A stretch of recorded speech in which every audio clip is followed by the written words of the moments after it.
You are listening to the Addiction Files, where we discuss evidence-based treatment, clinical pearls, and resources while striving to destigmatize the treatment of addiction in our medical culture and save lives. We are the Addiction Doctors, Dr. Darlene Petersen and Paula Cook.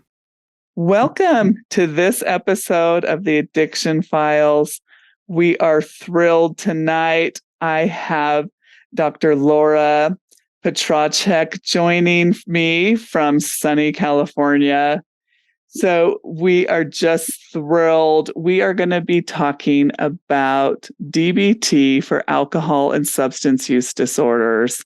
And it is our pleasure. I am flying solo tonight. Paula is away for the evening, but we are in good hands. So Dr. Petracek is a certified DBT therapist who uses her own experiences with recovery and treatment to help others.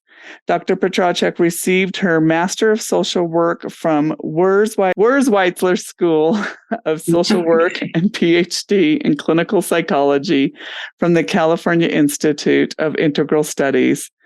And she's worked in the field of psychology for more than 30 years.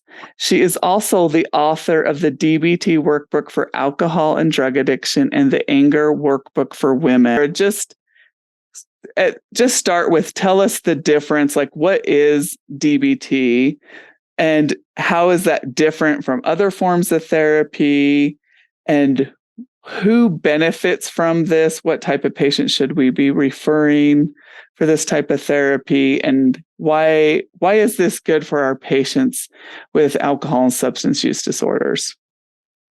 Thank you, Darlene. Yes. So DBT stands for dialectical behavioral therapy.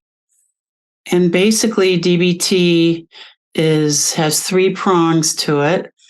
The first one is cognitive behavioral therapy, looking at a patient's negative thinking patterns, and keeping a thought record, gaining awareness, and how to change and intervene with those thought patterns. The second part is mindfulness or meditation, and that's teaching a patient different meditative techniques and also learning to be mindful in everyday activities. And the third piece, which makes this therapy different, is dialectic. And dialectic means both and. So in a lot of times our patients think in either or, especially alcoholics and addicts. Either I'm really great or I'm a piece of you know what. Or I think this person is wonderful, or I think they're horrible. But we have a lot of black and white people in recovery or who are in addiction, black and white thinking. So the both and is looking how to hold both. So meaning, like I give an example in my workbook, I wrote it during the pandemic. So, I'm in lockdown. I'm really struggling, and I know I'm going to get through it. So that holds both truths as true. And DBT is what they call an evidence-based therapy, meaning Dr. Linehan, who is the inventor of DBT, her and her colleagues at the University of Washington have done numerous studies on how DBT is effective, initially with women who were, and a few men diagnosed with borderline personality disorder.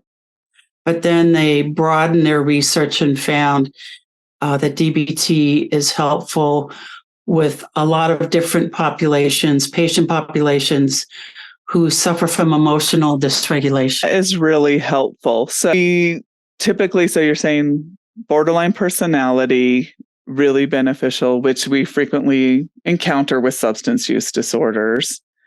And then in general, just this emotional dysregulation.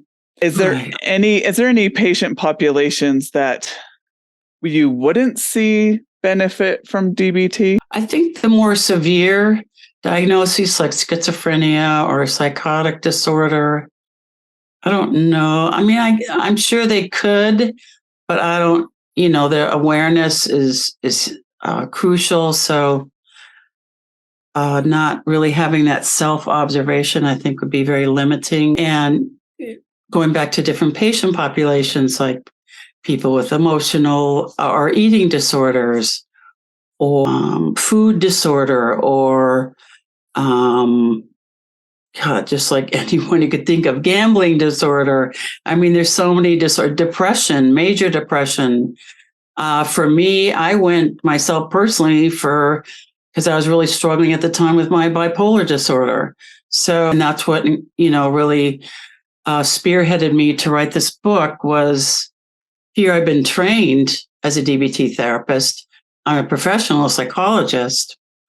I'm in recovery myself for many years. But when my daughter went off to college, it really set me into a spiral. She's my only child, and, we're very close. And they had tried this new kind of fangled therapy and for depression. It did not work well. And it unfortunately spearheaded or triggered a manic attack. And even though, yes, they increased the lithium and different, psychotropic medication, the DBT really helped. I learned so many tools on a personal level, how to deal with emotional dysregulation. And that, in one of the groups, the therapist said, pain is inevitable, suffering is optional. And the suffering is optional always kind of eluded me. Like, how do you not suffer if I'm going through this emotional pain? And DBT teaches, they have like over 200 tools in 4 different modules, how to not suffer or suffer less. And that's when I thought, I've got to write a book about this, because there's so many people in recovery. Yes, AA offers, 20 to 30 tools, but here's 200 more. And I would say at least 80 to 90% of people in recovery also have a co-occurring disorder or mental illness. So they definitely could benefit from DBT. That's where DBT personally helped me. And so much so, that was where the impetus to write the book came from. I really appreciate that. And I love that the pain is inevitable, suffering is optional. And we encounter that every day with our patients, don't we? Right. Yeah. And it is so hard sometimes, especially when you encounter patients early in recovery, levels of just distress and dysregulation in that, especially in that early period. Right. Early recovery is extremely challenging. Yeah. And it's kind of the make it or break period. I mean, I think if people don't learn enough skills, they'll just decide, hey, this suffering is not worth it. I'm going back. Yeah. And just for our students, can you just explain a little bit the CBT, what that is, and then some of the other therapies? Cognitive behavioral therapy is very helpful, because a lot of times in early recovery or in recovery itself, we have what's called cognitive distortions. We get just a piece of information about a person or a situation, and then we make up the rest of the story. And we unfortunately usually default to the negative. So, for example, you see someone at a meeting talking to someone else, your mind reading, which is one of the cognitive distortions, oh, they must be talking about me. And then we react as if that's true, and it's usually down. It's usually a negative. So to look at the cognitive distortions, which I talk about in my book, which is some examples are all or nothing thinking, mind reading, assumptions, future tripping. These are all ways that we're not in the here and now, and we're also, guessing about what someone else is thinking about, or even what we imagine we're going to encounter. Like, let's say there's a tough situation at work. Like, a lot of times when I work with patients and they have issues at work, they're like, oh, I'm going to get fired. But do you really know that? I mean, let's look at it. Or my boss hates me. That's Well, so true. let's take this apart too. And it really helps clients when you break it down. It's like breaking down a chain of chemicals or something like, oh, that doesn't fit. No, your distortion does not really fit reality. And the thing is, it doesn't serve you. A lot of times people don't realize how it adds to suffering because they just think, oh, my boss hates me. It's true. And that's why I feel bad. But no, you're missing a piece here. You think your boss hates you, but there's no evidence to really support that usually. And then you feel bad needlessly. That is such a good analogy. And being able to just help them shift that view just a little bit, like you said, just is so freeing. And so that's what you talk about a little bit, even in your workbook, is just starting that mind shift that's triggered with DBT. So can you talk a little bit more about that? Like, how do you start that process? Well, in addition to learning or hearing different feedback from your therapist or psychiatrist, or maybe a counselor, them give you feedback and observation. By doing meditation and being mindful, like right now I'm talking with you, or right now I'm cooking dinner. Because a lot of times, 90% of the time, we are not where our feet are.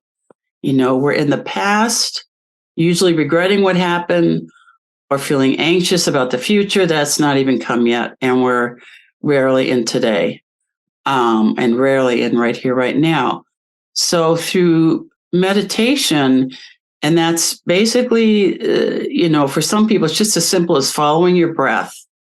And then there's many different meditations. I talk about a few in the book. There's the Calm app. There's numerous apps out there to learn meditation or to learn how to follow your breath. And it only has to be like 5 or 10 minutes a day. The more important thing is to be consistent. Like I used to do a half hour one day and then nothing the next 5, and then do like a marathon meditation on the weekend. And my therapist is like, well, it actually works better, or it'll have more effect, positive effect, if you meditate every day, even if it's only 5 minutes, if you're more consistent. So I was like, all right, I could do 5 minutes. So that's what I did. And I did see little changes, more so than if I did the grand gestures on the weekend and then nothing during the week. So it's more, the key is consistency, even if it's only small periods of time. But mindfulness also really slows you down. I mean, having bipolar disorder, when I'm not in a phase of being stable, I could be going 90 miles an hour with everything I'm doing, even driving, which is so not safe. So being mindful is really, really honing in on right now. Okay, right now I'm talking with Darlene. Okay, right now I'm going to write a note. So it's that focusing, because I was just all over the place. And a lot of people in early recovery are all over the place. And that adds to suffering. And I didn't really realize that. I thought being multitasker was like so cool and like a feather in my cap, when actually it just added more stress needlessly. That is so true. I can't tell you how many times I see that with patients. And the first thing we want to do is just try to teach them that skill of just being able to stop the numbing behavior that they've been doing with alcohol and substances and be able to just feel emotions. And that's what you're kind of talking about with just being able to be present. Mm-hmm. And we really live in just such a frantic society. It is something that I think is just lost. And it's just that meditation and being able to just stop. I've even practiced sometimes what we call moving meditations. It's just going and taking a walk out in nature. Yes. Because some people are sometimes so anxious and so revved up that they just look at me like there's absolutely no way that I could even just sit for 1 minute in their head. Yeah. They just couldn't do that. And I said, then don't. Just go, put on your app, and yeah, and there's a lot walk. of meditations about walking. Yes. And actually there's some about walking and then doing counting at the same time. And that really helps you focus. I remember this one retreat I went on. So you have to do 1, 1, 2, 1, 2, 3. And then if you found you lost it, you got to start over again. And then you count back down. But when you lost your count, you weren't focusing. You weren't being mindful of that moment. And so I liked the counting and walking at the same time, because my head is just, so busy working overtime. It really does help. I could understand. Yeah, I couldn't sit either in the beginning. It just, even now, like my family's like, Mom, you're going to sit through this movie? And I probably make it halfway through. I got to do something else. I mean, I'll circle back, but it is really a challenge. In a movie theater, I'm better, but not so much at home. No, I love it. In your work, how effective have you seen with the DBT in your patients with particularly with substance use? So with my own clients, I've seen like a sense of hope and possibility. They'll go to meetings, and they do go to meetings, which I do strongly believe in still, to go, but also that there's other tools they have. And I find that using the workbook, it's kind of a combination of I'm doing therapy with them, and I'm also in a small way like a sponsor when I'm talking about the steps. But a lot of the clients are saying they find it really helpful. They're learning a lot. Most of my clients have been in rehab or gone to AA before, so they're not new to recovery. But adding DBT skills, teaching them DBT is new. And I hear time and again that's making a difference. I just found out today, I'm so thrilled. There's a chain of treatment centers that reached me. The CEO called and said he wants me to do a training for all the staff, and all their center or staff are going to come from different centers. And they bought books for all these centers to train staff how to use DBT with alcohol and drug patients. And that's really what I want it for. I mean, I think DBT really should be in every treatment center, or should be taught, not just to the staff, but then in turn to patients, right? Because I think it's a huge piece that's missing and is so invaluable. So that's another aspect I think is exciting. Absolutely. What challenges do you think that our patients are facing with substance use disorder, and how can this help them prevent the DBT skills that they're learning, prevent a relapse or return to use? Right.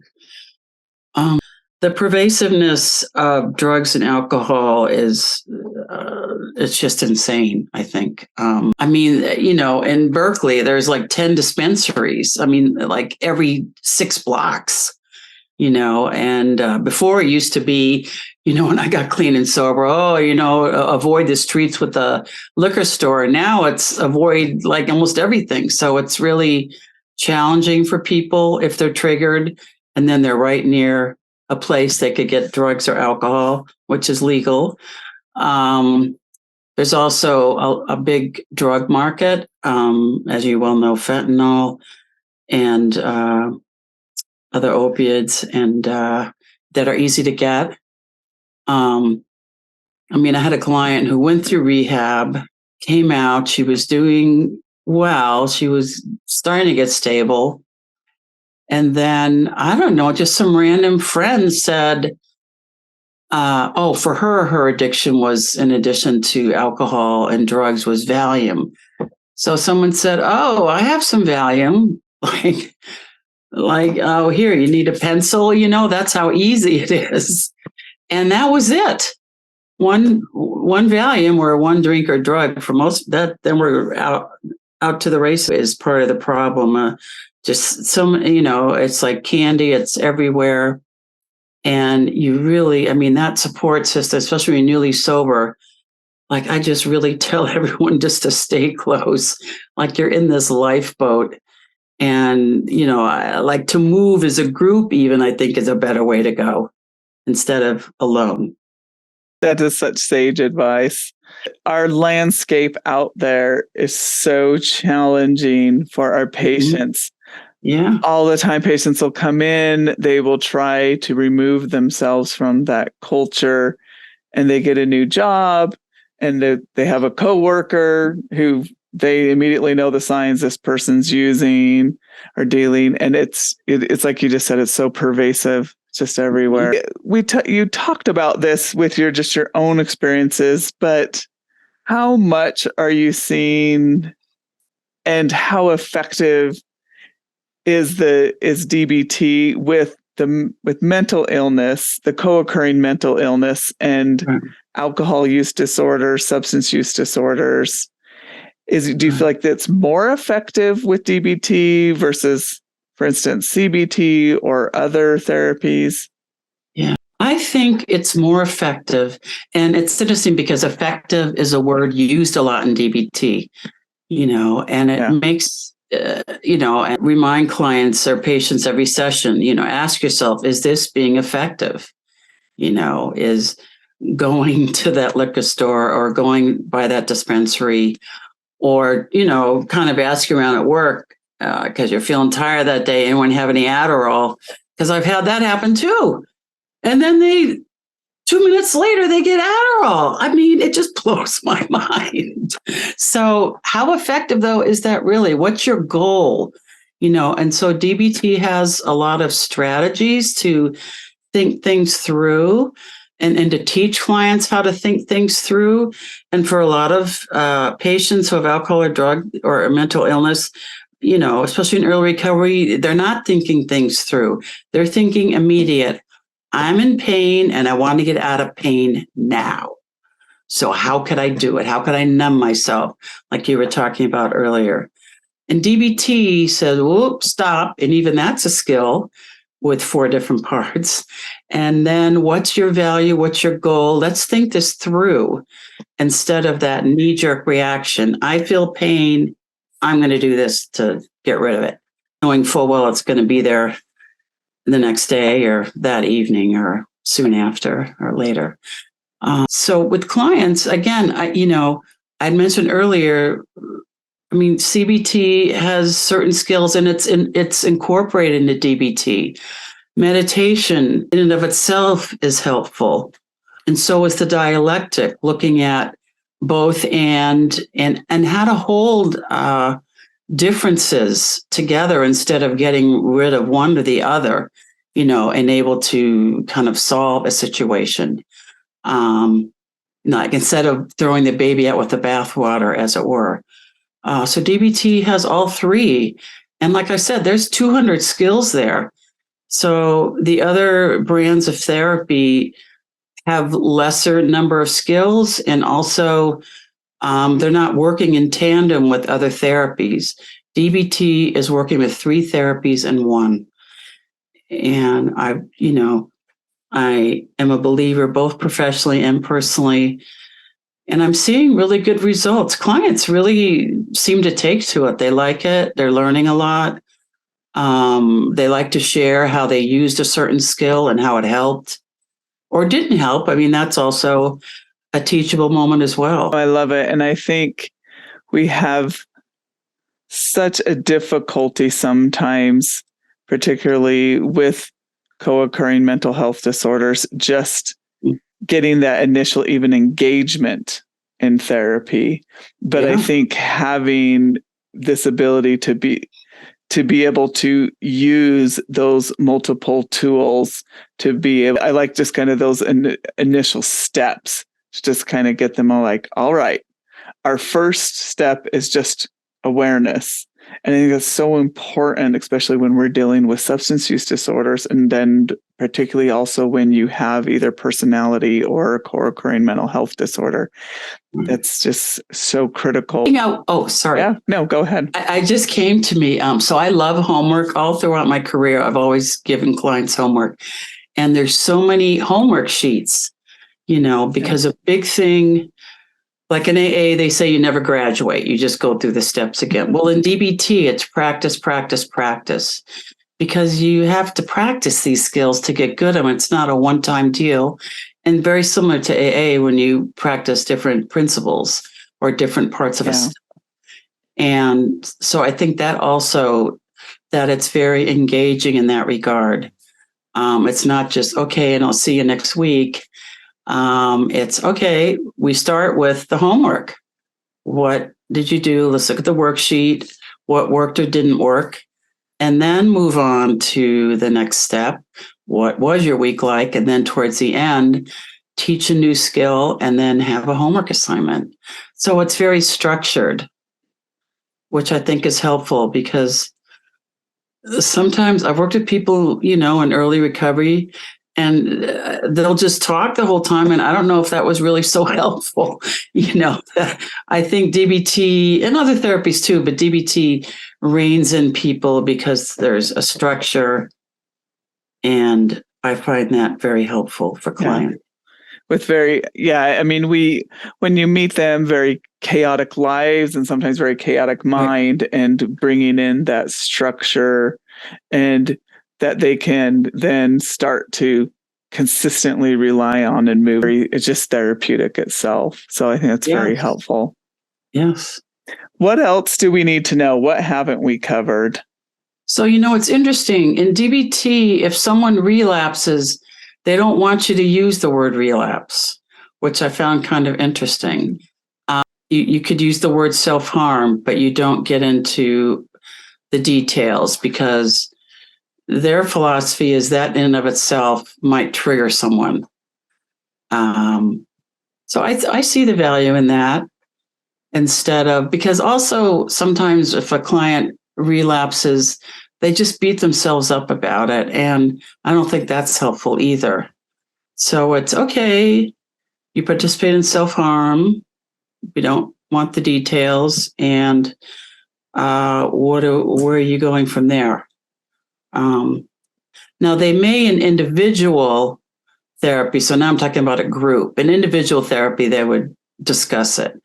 But in a group, the DBT's philosophy is to not discuss the relapse, only talk about moving forward. And you could speak about it in individual, again, mainly to not trigger someone else, and also not to look where you fell, but let's look at where you need to go. I think that's such a good point. Mm-hmm. And it's interesting because that's been a criticism of a lot of my patients of some of the other group therapies, that why they don't want to attend is because they felt that it was very triggering. Or you get some people with their, like, what they'll call drunkalogs or something like that, because they just feel like, oh, I'm just going and it's too triggering for me just listening to everyone's other stories. Yeah. And what I would call, maybe these were just possibly poorly moderated groups. And so, but I think that's a really interesting point, and probably really important for, as clinicians, when we're referring people to groups, that should be the model. I think it's really important. That's a really important point. Yeah. Well, that's fantastic. Thank you so much. I really learned a lot. I feel like this is an area, because we, as physicians, we really rely on the psychologists and the therapists that do a lot of the heavy lifting here when it comes to the therapy, but it's such a critical component for many of our patients, and life-saving as part of their recovery process. And so I appreciate the knowledge and your work, and I just appreciate you so much just taking the time to speak with me tonight. So thank you, Darlene, and I really appreciate you asking me to be on your show. Absolutely. Anytime. So where can we find you? Laura Petracek, PhD.com. That's my website. At Laura Petracek is Instagram. Not sure about what's the other one. I'm not sure. Also, you could find my book, The DBT Workbook for Alcohol and Drug Addiction, on Amazon.com, Barnes and Noble, or your local bookstore. Great. Thank you so much. It's been our pleasure, and we will see you next time. Until next time, hey, check us out at theaddictionfiles.com or email us at theaddictionfiles@gmail.com. Thank you so much to Ricky Valades for use of his song Awake. Check him out at rickyvalades.com.